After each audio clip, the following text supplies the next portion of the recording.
As we dive into this, one of the things that you see is that Jesus is a master teacher. And as a master teacher, he teaches not only by his words, but by actions, by circumstances, by situations. And that's what we're going to see this morning, is that he's using something. Not only is sitting down and teaching by his words, he's teaching by what he's doing. And the focus here isn't just about learning what lessons he was trying to teach his disciples at that time through this experience. But as we see the experience, it's also teaching us something about the way that God continues to teach, the ways that he teaches us even now. Now, we're going to see this passage, and again, we see it's the feeding of the 5,000. And I want to take a moment before we get into it to look at this and to see that a huge part of it is this idea that he's multiplying the bread. And in fact, what we see is we're going to in chapter 22, Jesus comes back to this and he begins to explain the meaning of this whole miracle. And he says then in verse, he says later on in verse 36, he says, "I am the bread of life. Whoever comes to me shall not hunger. Whoever believes in me shall never thirst." And so there's this idea of bread that he's teaching. And one of the things that, just to mention, we're going to see a lot more of this in a couple weeks, is we've got to realize the importance of bread and what it says about the principles of God's provision. You see, when we hear him talk about the bread of life, or we see this multiplying of bread, to us, we kind of miss it a little bit, because when we think of bread, it's not as important to us as it would have been to the people in this culture. People in the ancient cultures, most of them, when they thought of bread, they thought of the primary staple of their diet. That's what they ate. That was the heart of the meal, if not the whole meal. You see, today when we think of bread, we have a meal and we might put some bread out as a side dish. It's kind of an important side dish, but it's not the main course of the meal. In fact, even when you have a sandwich, of course, the bread's important, but when you think of the sandwich, it's what you put in between the bread, which is the main part of the meal. So it's not that significant. But then again, people then didn't have a whole lot of meat to eat. They didn't have a whole lot of other things. So bread was the primary staple. And so then when he talks about bread, he's talking about not just food or something that we could eat. He's talking about our primary provision. And so even you think about in the Lord's Prayer, what does he teach us to pray? Give us this day our daily bread. And so the daily bread wasn't just, okay, that we have something to eat. It's not just that we have bread with our meal, but give us this day our daily provision, the things that we need in life. All the things that we need. The things that we need to be healthy, the things that we need to be able to function in life. And so it's because of this, it's an important metaphor that the people responded the way they did. And we're going to see again more of this next week, that we see in the response that after this miracle, they're saying, this must be the prophet. And they come and they literally want to force him to be king, because they see him as the one that's going to meet all their needs. And so again, we're going to see a lot of that next week, and I wanted to mention it. But what I want, or in 2 weeks, what I really want to see primarily this week is that Jesus is not only teaching what we're going to see in a couple weeks of this idea that he's the bread of life, but he's teaching something through the miracle itself, through this experience to the disciples, to his followers. There's something, and in fact, he really makes this clear. On Sunday nights, we're teaching this class on how to understand the Bible. And the first 2 weeks, we've kind of dealt with a lot of basic principles, these basic rules for interpreting the Bible. And one of the rules that we talk about is the idea that the Bible is very precise in the way it's written. It's God's perfect and complete message to mankind. In other words, God has ordained the writing of the Bible so that it's incredibly precise. Every verse, every statement, the way it's said is said intentionally for a purpose. It has a meaning. Now, that's the basic rule, and one of the subpoints that is really important with that rule is this. The parts of the passage that seem obscure or out of place are often intended to draw attention as a key to understanding the whole passage. Now, often what happens, we come to a passage and there's something that kind of is obscure, it doesn't seem to belong, it seems out of place, it seems superfluous, and it's our natural tendency to kind of skip over it because it's not really moving the story along. And that's the way we tend to read things. But what we need to do is that although these might be uncomfortable or it seems like it's not that vital, what we've got to realize is that these are often the main point. It's almost in a sense that they're put it there so it seems out of place, and it's a way of highlighting it. It's a way of putting it in bold. It's something that seems out of place to say, okay, notice this because it helps explain the bigger picture of the whole story. And so when we get into the study of John, I'll tell you, the more I've studied it, the more I find that John uses this method all the time. And we see it here in this passage, actually in verses 3 and 4. In both of these verses, he seems to say something that doesn't seem to go with the whole message. Look at verse 3. In verse 2, we're told that, that Jesus went to another place. All these people are following him. And then in verse 3, it says he went up on the mountain, and there he sat down with his disciples. Now it seems unnecessary because if you take it out, the story actually flows better. That he went somewhere, people are following them, and then we come to verse 5, and it says that he looks up and he sees this big crowd coming to him. And why does it say that in the middle of this, that he went up in this mountain and he sat down to teach his disciples?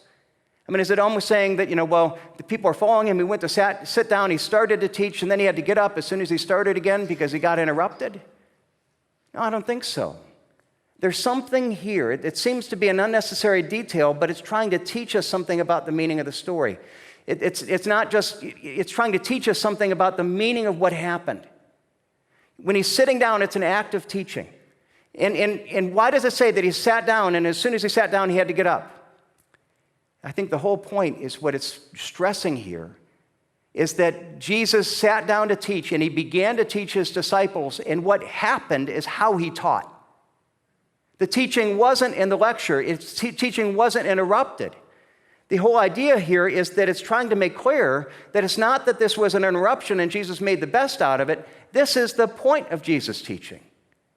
That Jesus is seeking to teach his disciples the lesson that he wanted to teach them through the experiences they're about to go through.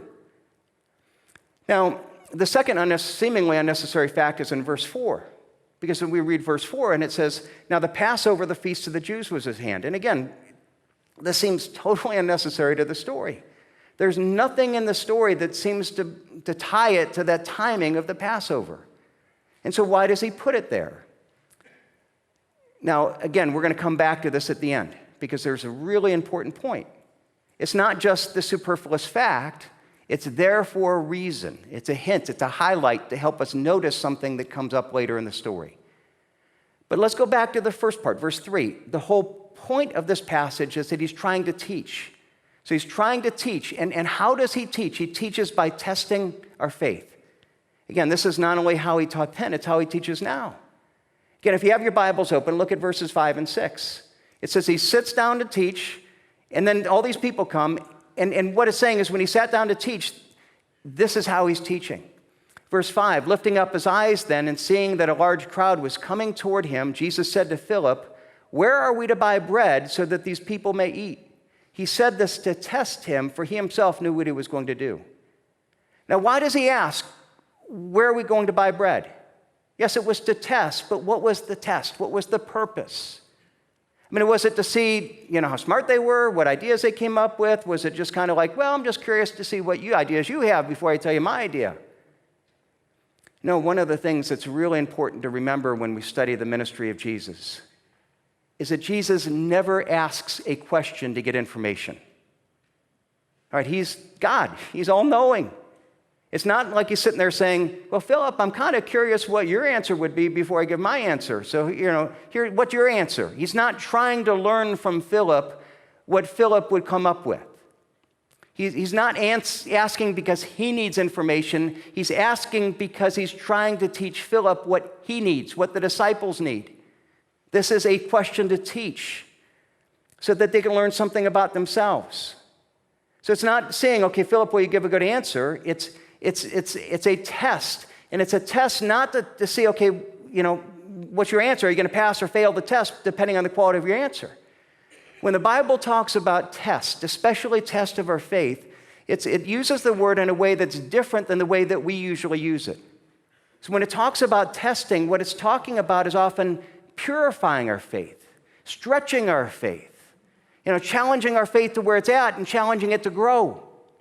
In fact, let me give a good example of where it's used in this way. In 1 Peter, look at what Peter says. In this you rejoice, now that for a little while, if necessary, you've been grieved by various trials, so that the tested genuineness of your faith, You see, how is it tested? It's tested by trials, stretched and grown and purified, so that it becomes more precious than gold that perishes by fire, though it is tested by fire. See, how is the gold tested? It's put into the fire, not to see if it's gold or not, but it's melted so that the impurities rise up. And that's how God tests our faith. So that's the whole idea here. He's testing not in the sense of saying, I wonder what you're going to say. He's testing saying, okay, Philip and the other disciples, I'm saying this because I want to stretch your faith. And when he asked them, where are we to buy bread, what he's doing is that he's giving them a challenge. Okay, here's a problem. Can you solve it? And the challenge is way beyond their capacity. It's way beyond their resources. And that's what God still does for us today. How does he test us? He gives us challenges in life that are way greater than our resources. You know, he says to them, how are you going to feed these people? They look and they're overwhelmed. And there are 5,000 men, likely 10 to 15,000 people. And they're like, Jesus, we don't have the money. I mean, if we pulled all our money, we couldn't give people, a little piece of that communion bread that they serve in, 20th century churches. I mean, we couldn't give them anything. And, it's way greater than our resources. And again, it's not just what Jesus did then. It's teaching us of the way that God still grows our faith and teaches us today. How does he do it? He puts us in situations that are far greater than our resources. He said, okay, here's a problem. Here's something to deal with. Here's something to live through. And it's way more than we can handle. Now, I know there might be some who are thinking, now, wait a second. Doesn't the Bible say that God will never give us more than we can handle?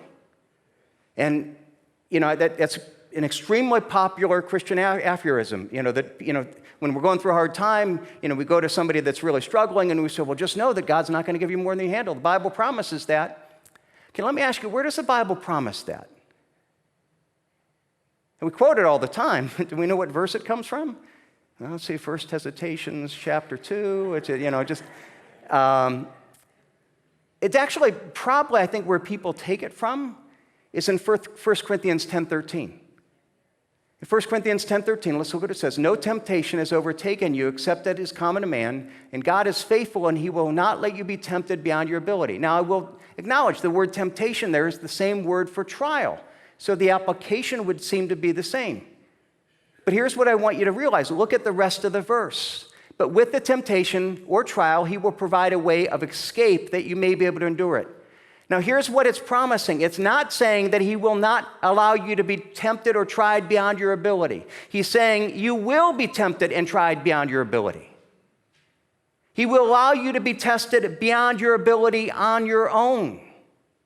But at the same time, he's going to provide resources outside of you. He's going to provide this way of escape so that when you are overwhelmed, when you rely on his provision, then it won't be more than you can handle with his help.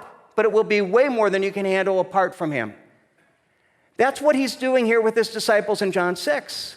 He's giving them far more than they can handle. And one of the things that we have to realize is, well, that's our, sometimes we'll come back and say, well, that's our natural resources. Well, how about our faith? And if we have enough faith, he will never give us what we can handle beyond our resources and our faith. Well, let's look a little deeper. How God grows our faith, because again, what is it? It's a testing or growing of our faith. So if the purpose is to grow our faith, it's not just to see if we have it. The purpose is actually to stretch it and grow it and expand it beyond its current level. Let me take you to James chapter 1, because I think James communicates this so effectively. Look what James 1 says, verse 1-2. Count it all joy, my brothers, when you meet trials of various kinds. Now, first of all, when you look at it, it doesn't say count it joy if, it says when. And one of the realities of life is we're all going to face trials. We're either coming out of them in it or preparing to go to the next one. And that's the reality. That's part of life. We live in a fallen world, and trials are a part of it. So it's not count it if, it's count it when we have trials. Also notice that he doesn't call us to be joyful. He doesn't call us to be happy. He uses an intellectual word, count it joy, consider it. It's not saying, if you're a Christian, you're going to be happy no matter what. It's saying, as a follower of Christ, we realize that even in the miserable times of trials, we can know that there's reason for joy. It's not that you're going to feel it. It's that we can know that it's true. Why? Because we know that the testing of our faith produces perseverance. The testing, you see, not seeing if we have it, the stretching produces perseverance, and let steadfastness have its full effect, that you may be perfect and complete, not lacking anything. So the purpose is to grow us. So there's a reason, and that's what he's saying. That's why we can consider it joy, intellectually know there's reason for joy. We know that God is in charge, and we know that God isn't going to allow anything to happen to us except that which he has planned for our good to grow us to a more mature faith. Now let's go back to John chapter 6. What's happening is he's giving there a challenge that is far greater than the resources. That's the whole idea here in John 6, right here, and we're overwhelmed. But we're not overwhelmed in our own resources, we're overwhelmed in our faith. See, look back here. What is the purpose of the trial? That at the end, when it has its full effect, then you may be perfect and complete, not lacking in anything. But the very next words, verse 5, if any of you lacks wisdom, at the end you're going to not lack anything, but in the middle you're going to lack. And literally it reads in if, literally it reads in the Greek, if any of you lacks wisdom, which you will. And again, it's not saying that this might happen to some of you, it's saying that all of us will. All of us will lack wisdom. At the end, we're not going to lack anything. In the middle of the trial, we're going to lack wisdom. And what is wisdom?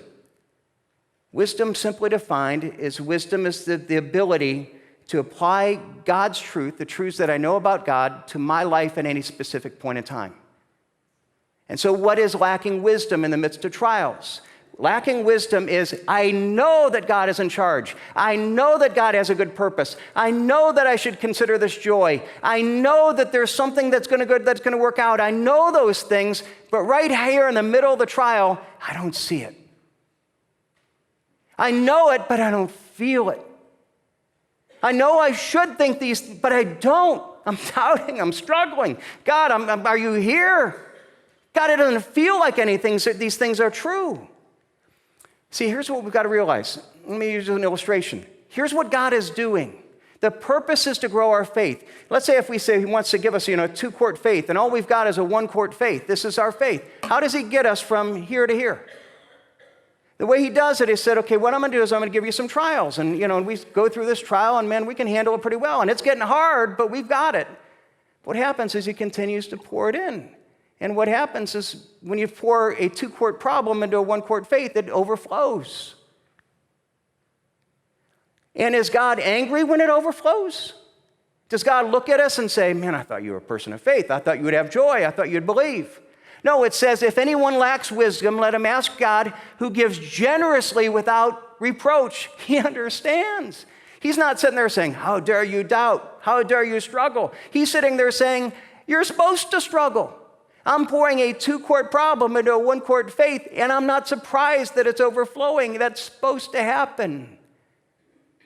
Because I want to grow a 2-quart faith, and this is the only way to do it, is to test, to stretch, to grow your faith. And it's not that our faith has failed, it's that God's showing us that we need something deeper. We need to rely upon him in a new way. Now that's the meaning here. Now, in the midst of that, we also have to realize, what does the next verse in James say? If you lack wisdom, let him ask of God, who gives generously without reproach. It will be given him. God doesn't reproach us for struggling, for doubting. But then doesn't it say, but let him ask in faith without doubting, for he, the one who doubts, is like the wave of the sea. I thought we're not supposed to doubt. We're not supposed to struggle. Isn't that what it says? No, here's what it's saying. Is that we will lack wisdom, and that means that we will struggle, and we will doubt, and we will argue with God, and we will not see it. And God doesn't find fault in our struggle. But in the middle of that struggle, it's saying, where are you going to choose to put your faith? You have what you feel to be true, and you have what you know to be true. And you're going to struggle between the two, and God doesn't find fault in that struggle. Ask of God, admit it to God, admit that need, admit how much you're hurting, argue with him. And he's not going to get mad at you. But never stop putting your faith in what you know. Realize that what you know about God is the ultimate truth. It's not what you feel. Because if you put your faith in what you feel, then your faith is going to come in and out like the tide of the sea, whether it's good or bad. But God gives us the ability to struggle. But in the midst of the struggle, what we see in the Psalms all the time is, God, where are you? But yet will I believe. Yet I will put my anchor here. I'm going to hold on to these truths, even though I don't feel them to be true. God, help me to believe. Give me the wisdom that I don't have. Give me the ability to apply these truths that I don't have right now. And my friends, if we hold on to that, he will. And what we've got to realize is that's how he's teaching us.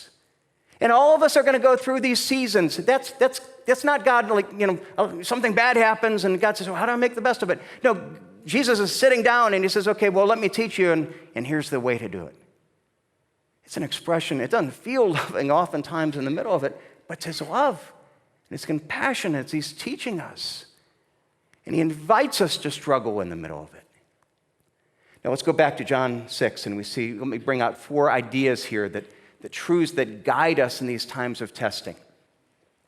Four ideas here. Number 1, kind of what we've dealt with so far, is we cannot know God's power and provision until we acknowledge our inadequacy. And this whole idea that until we come to the point where we realize, I don't have what it takes. Even I don't have the faith that it takes. God, give me faith. Give me wisdom I don't have. God, how am I supposed to, where do we get food for 10,000 people? No, we don't have what it takes. And until we say, I don't have what it takes, see, that one of our problems is that we try to do it in our own strength. That's our natural tendency. I've always said, the Christian life is a whole lot easier if I don't need faith. If I can do it on my own, life's easy that way.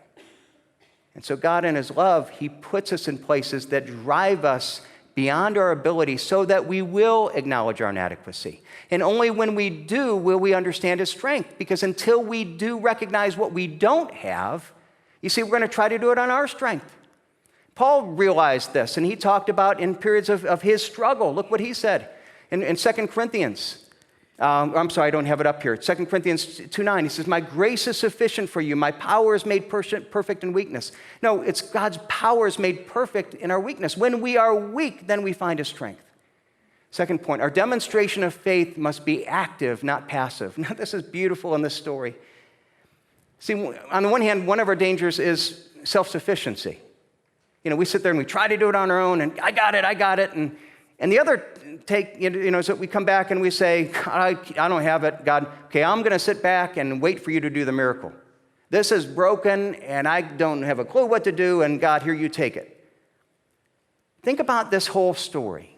Why did Jesus do the miracle the way he did? Have you ever thought about that? He could have just spoken bread into existence. He could have take the rocks and he could have turned them into bread. Why did he test his disciples? He could have gone out there and said, hey, does anybody have any lunch? He could have found the boy on his own. But why did he send his disciples out? You think about it, Philip, in a sense, failed the test. And he failed the test at first because he didn't learn. What happened? Jesus comes to him and he says, okay, Philip, how are we going to feed all these people? And Philip said, I can afford it. Even if we put all our money together, we couldn't buy a little bread. Jesus, I don't have what it takes. And basically his response to Jesus is, Jesus, I'm overwhelmed. I've got nothing. If it's going to happen, it's you. Now, Andrew, on the other hand, looks at this and he says, I'm overwhelmed. But he realizes that Jesus asked him into this process. And so he goes out and looks. And he says, okay, all I found is this little boy. And have you ever thought about this? Andrew had to feel a little stupid coming up to Jesus and saying, okay, Jesus, I know you asked us how we're going to feed these people, and I've got this little boy, and he's got 5 dinner rolls and 2 sardines. 10,000 people, is that going to help? Andrew had to feel stupid coming to Jesus. He's bringing a little boy's lunch for 10,000 people. And you almost expect that Jesus would look at him and say, Andrew, are you, seriously? You see how many people are here? But Jesus didn't do that. He looks at him, and his response, it's affirming Andrew and saying, okay, Andrew, you've got it. Okay, I asked you to do something, and you went out and you looked at what you had, and you acknowledged that it's totally inadequate, but you're saying, okay, what is my part?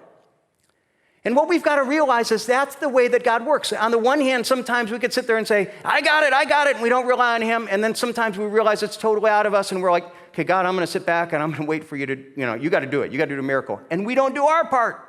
We're passive. No, God's called us to be active in our faith, to do our part, but at the same time to acknowledge it's not enough.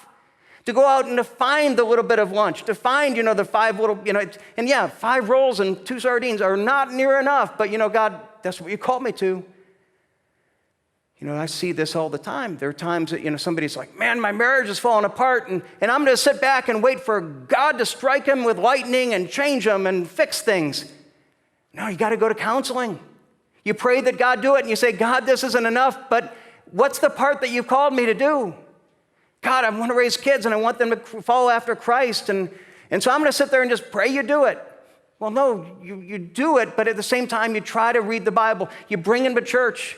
I'm amazed that kids will go off to high school or college, and they walk away from Christ, and the parents are like, God, why have you let me down? And meanwhile, these parents are parents that they spend all their time doing all the sports ministries and never brought their kids on Wednesday night, never brought them to youth group, and no, you've got to do your part. And that's not enough. It's not enough, but you know what? That's the little bit that God uses. If all you have is a couple rolls and a couple sardines, God can multiply it, but bring the couple rolls and a couple sardines. When you look at this and you say, how do I find meaningful relationships? God, drop somebody in my life. Well, go try a small group. Go get involved. God, I got to fix my finances. God, I'll play the lottery. Give me the lottery and do a miracle. Well, no, go to Financial Peace University. Do your part. Get involved and let God do them, and he will do the miracle, but you got to do your part. Even evangelism. God, I don't know how to share my faith with that person. I don't know what to say. And God, you do what you did to Paul. You just meet them on the road to wherever they're going. The road to Cuyahoga Falls. You just meet them there. No, I'm called to do my part. And I might say, God, it's totally inadequate. I don't know how to answer. So all I'm doing is I'm bringing a couple sardines to this thing. God says, okay, I can take that. I can multiply it. Are you willing to let me? Are you willing to have faith that's not just trusting in me, but that's saying, okay, I'm going to step out in faith and bring my little bit and trust that if I do my little bit, you're going to multiply it. Not only that, but then this is incredible, the confidence of that. How do we have the confidence? The confidence in God's future provision is rooted in his past demonstration of love. So last week, it was interesting. Last week we talked about this idea of coming to faith, that faith isn't a leap into the dark, it's a step toward the light. Faith should always be rooted in what we know to be true. It goes beyond what we can see, beyond our experience, beyond our reason, but it's consistent with reason. Now, that's not only how we come to faith, it's also how we grow in faith. It's how we have faith as believers. So then how can I believe that God, how are you going to get me through this? Well, look at how God has worked. What do we know in the past about God's demonstration of love? See, that's the second, when I said there was a second part that didn't seem to belong in verse 4. Now, this is the Passover, the Feast of the Jews. Why is it that there? Because it's reminding us, it's giving us a hint. Now, when you look at this, think of Passover. Specifically, think of the last Passover that Jesus celebrated with his disciples. And then when we think of that, we come to verse 11, and it says, Jesus took the loaves, and when he gave thanks, he distributed to those who were seated. Now, you notice that he separated out the loaves and the fish. He took the loaves, he gave thanks, and distributed. Now, when else did he do that? The Lord's Supper, the last Passover. And the wording here is incredibly precise. It's saying in the middle of this, yes, he will call you to do things beyond your ability. He will stretch you, but he wants you in the midst of that to remember the love that he's already demonstrated. To remember the fact, how much has he loved you? How much has he taken care of you? When you look at it and you say, God, are you going to get me through this? God, can you provide? Well, remember, that when you were my enemy, I died on the cross for you. Look what Paul says about this in Romans. What shall we say to these things? If God is for us, who can be against us? He who did not spare his own son, but gave him for us all, how will he not also graciously give us all things? If he gave his son and paid that price to bring us into relationship with him, anything else that he gives us is free. It doesn't cost him anything. And if he was willing to give us relationship at the cost of his son, now that we're family, do you really doubt whether God loves you and that he's going to take care of you? So how is it, if part of it is saying, okay, how do I pick up the dirt and throw it out there and see the outline of faith?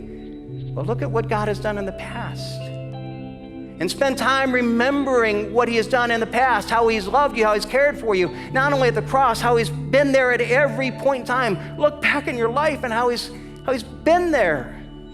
And do you think he's going to let you down this time? And so the confidence of our future faith and future provision of God is based on what we know of the past. You see, yes, it's a leap of faith. It's a leap beyond what I can see and know, but it's a leap that's consistent with what I can know of the way that God has loved in the past. And lastly, just in closing, that he's calling us to realize that our ultimate need is Jesus, not just his works. We're going to look at a lot at this and a lot more in a couple weeks, but in verse 15, the people saw this, and perceiving that they come and they came to Jesus, and he says, perceiving that they're about to come and take him by force to make him king, Jesus withdrew the mountain. So they're looking at this and they're saying, we want him to be king. Jesus, this was awesome. Could you make food for us all the time? Could you provide all our needs? That's the kind of Messiah we want. We want a Messiah that's gonna provide for us. And so Jesus withdraws because he says, yeah, I've come to be a Messiah, but not that kind of Messiah. See, what we've got to realize is that a lot of times, even in Christians, when you think of people talk about the health wealth gospel, which is the idea of saying, you come to God, and if you pray right, if you do it right, God's going to give you stuff. No, what we need isn't God's stuff. What we need is God. Now, if I have God, if I have a relationship with the Almighty King, the creator of all things, if I have the perfect Father who has all resources in that relationship, he will also give me the stuff that he knows what is best for me. You see, but what I don't want is I don't just need his stuff, I need him. And they lost sight of this. And for all of us, when we think about this, when we think about in the midst of God's provision, in the midst of, so often it can be in the middle of the trial, God, do this, God, fix this, God, if you do this, I'll believe you. And God's saying, I'm going to take care of you, but I want you to realize what you ultimately need isn't my power, it isn't my stuff. What you really need is me. And if you have me, then you're going to have everything you need to get through the hard times, and you're going to have everything you need to prosper in the good times. And so it's a challenge to each one of us as we come in, and we might be in the midst of struggle, and we're looking for God to do this or provide this. And I want to challenge you, our ultimate need isn't for what God does or provides, or you might come, and that's the need you're totally, and I don't want to downplay the need. You're aware of it. You're overwhelmed by it. And God is concerned. But what you don't need is his stuff. What you need is God. And God might be calling you to come and renew that relationship with him, to find confidence in him, because if you have him, he's going to take care of you. Do you know him? Do you have that relationship with him? Maybe if you wandered away, maybe God's calling you through the midst of this back to renew it, to find your confidence in him. Thanks for joining us. If you have any questions about what we talked about, Jesus Christ, our church, or anything else, connect with us on Facebook, Instagram, or by email. We'd love to hear from you.